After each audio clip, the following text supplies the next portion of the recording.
बहुत समय पहले एक गांव में गोविंद नाम का एक गरीब लेकिन ईमानदार किसान रहता था।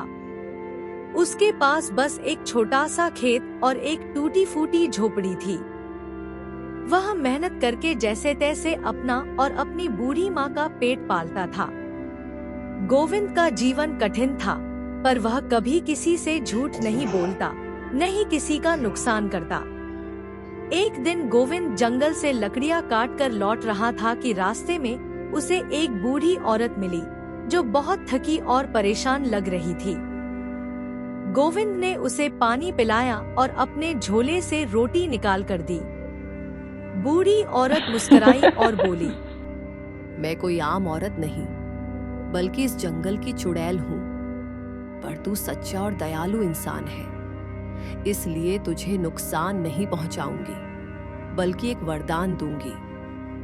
गोविंद डर तो गया, पर उसने साहस करके कहा, माँ, मुझे कोई धन दौलत नहीं चाहिए, बस मेरी मेहनत रंग लाए और मेरी माँ को कभी भूखा न रहना पड़े। चुड़ैल उसकी बातों से प्रभावित हुई और बोली, तेरे खेत में अब जो बीज बोएगा वो सोना देगा, लेकिन ध्यान रखना, लालच न करना, सिर्फ अपने लिए ही बोना। कहकर वह अदृश्य हो गई। गोविंद ने बात मानी। उसने अपने खेत में कुछ ही बीज बोए और उससे मिले सोने से अपनी माँ का इलाज कराया, घर ठीक करवाया और जरूरतमंदों की मदद की। गांव वाले हैरान थे कि गरीब गोविंद अचानक खुशहाल कैसे हो गया।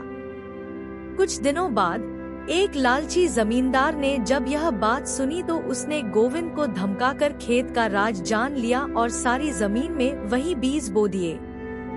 परंतु लालच के कारण बीज से कुछ नहीं उगा, उल्टा जमीन बंजर हो गई। जब चुड़ैल को यह पता चला तो वह फिर प्रकट हुई और गोविंद से बोली, तेरी ईमानदारी ने तुझे बचा लिया, पर याद रख, इस वरदान की ताकत सच्चे दिल वालों के लिए ही है। अगर इस वरदान का तू दुरुपयोग करेगा तो तुझे इसका परिणाम भुगतना होगा।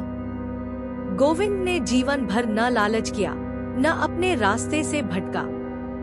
उसका नाम गांव में सदासदा के लिए एक नेक और सच्चे किसान के रूप में याद किया गया। सीख: ईमानदारी और दया सच्चे वरदानों को आकर्षित करती है, जबकि लालच सब कुछ छीन लेता है।